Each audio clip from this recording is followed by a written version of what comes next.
Hey, what's up everyone? PCJ, the Pop Culture Junkie here, and it's been a long time since we've had one of these videos, but welcome to another edition of Flea Market Treasure Hunting with the Pop Culture Junkie. So it's been a while now since I got to actually get out of the house and go explore some flea markets, thrift stores and such, and then on top of that, the last few times I went was totally disappointing because I couldn't find anything. There was nothing of any value or interest or fun to find and bring home and share with y'all. So it has been a while since we had one of these videos, but thankfully my wife and I hit up a couple of thrift stores and flea market, and finally I found some items to share with you. Now I actually only have a couple of items that I picked up at the flea market, and then something else I want to share with you I picked up at an actual store, but it was a resale store, and it was too good to pass up, and I definitely want to share it with you. So let's get to what's in the bag here, and I'll show you what I found.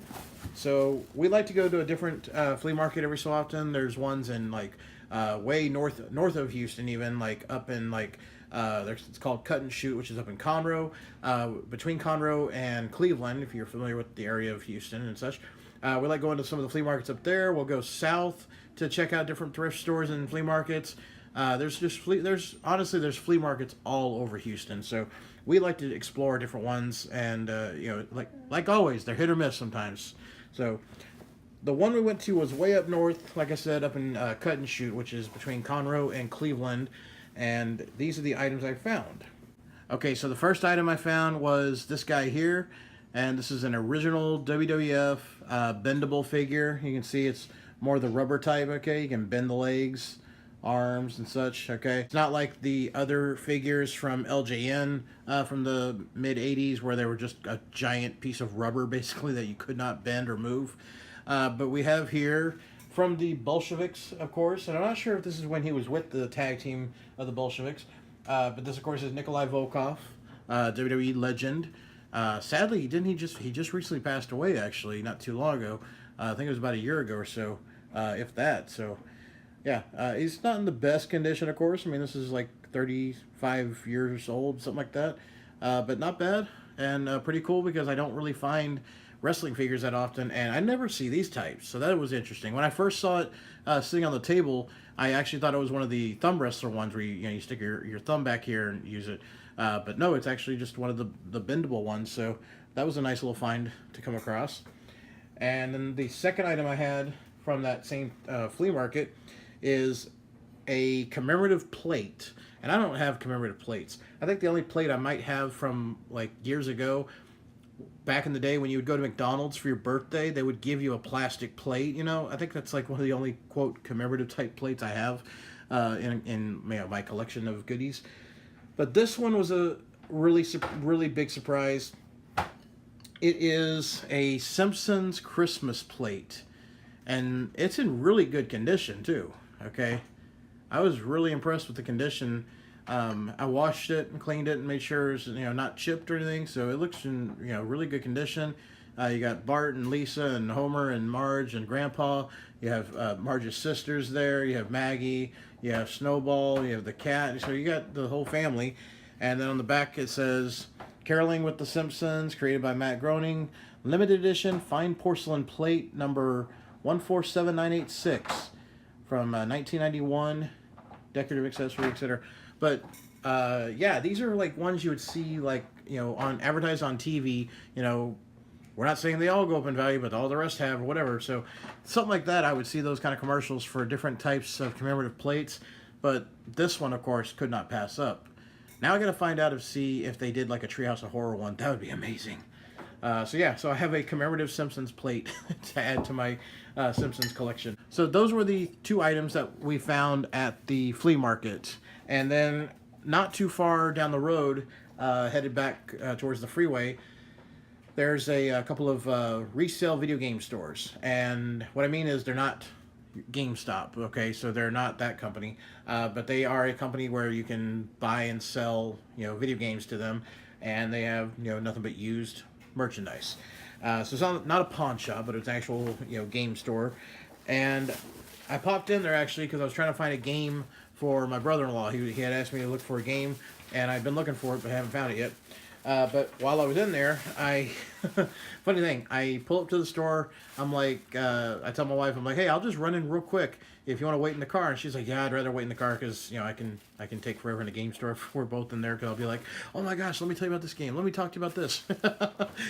So I said, okay, I'll just run in real quick and I'll be right out. Well, unfortunately, they had a lot of clearance stuff on their display tables in the front. So as soon as I walked in, I was like drawn to that, and I found a bunch of games for a very, very, very low price. So here's the bag of games that I picked up. I come back out to the car after 5 minutes of being in the store, and she's like, how many of them did you buy? I said, oh, I didn't find the game that we're looking for. She's like, so you bought other games? I said, yeah. I said, it's too good to pass up. I said, honestly, for the price of one of these games brand new, actually, I paid a third of that price for all these together. So let me show you what I got here. So we've got a couple of original Nintendo games and great deals, because now you see here, originally they wanted $9.99 for Pro Wrestling, the very first wrestling game on Nintendo, and they had it on sale for $3. Couldn't pass that up. Great game. Look at the condition. Beautiful condition. Now, honestly, I have this game already, but I'm thinking about probably using this in some kind of giveaway, because I'm looking into maybe doing another wrestling mystery box sometime soon. So be on the lookout for that. Might have, you know, a mystery box, and it might have a classic retro game in there. So that's something I want to hold on to for that. Another one I came across in the discounted area was WrestleMania with Hulk Hogan. Look at the condition on that one. Great, right? Okay, look at that. It was $5. $3 is what I paid for it. So $3 there. Excellent. Then we have some N64 games. And I don't really buy a whole lot of N64 games because most of the places I go to, they want insane money for them, even if they're really, really common. Even like sports games, sometimes I'll go to stores and they're like, oh, that's 35 or $50. I'm like, that's ridiculous. That's just a little bit less than retail 20 years ago. What are you doing? So here are the games I found. So first of all, I have Army Men, Sarge's Hero. Again, they wanted $5 and they knocked it down to $3. But that was the clearance price to begin with, $5, because this was originally, I think, around a $10 to $20 price. So $3 for Sarge's Heroes. And then I got Army Men, Sarge's Heroes 2. And $10, but nope, I paid $3. So awesome. All right.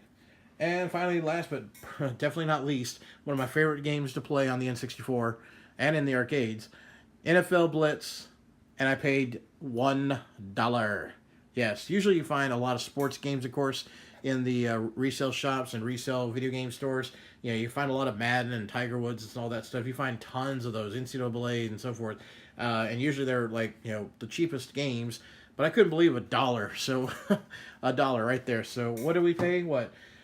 3. So we got 12, $13. I paid $13 for all this. Unbelievable, right? By the way, what did I pay for these two guys here? What? Guess. $1. So $14 you're looking at right here. And if I had bought these guys brand new back in the day, I mean, hello, you got 50, 50, 60, 60, 60. Okay, crazy, right? Just, you know, to keep that in mind, everyone that's complaining about buying games right now for like $60, just wait 20 years and you'll pay less. But in all seriously, I mean, I've played all these games and I loved them. So these I don't own, actually. These are, you know, finally new additions to my collection. I don't own these, but I'm real anxious to play them. These I have. I've had pro wrestling since the very first week that I had my Nintendo, actually. That was like one of the first games I got with my Nintendo system was pro wrestling. So, yeah, I love that game. And then WrestleMania, of course, classic. Not the greatest game, but it's classic. So, there you have it. So, that was my flea market treasure hunting. And then just went down the street to another resale game store and just got lucky. They had a whole bunch of clearance stuff that I was just like, I can't pass it up. Got to get it. So, you never know. Hey, keep hunting. You never know. You got to keep trying.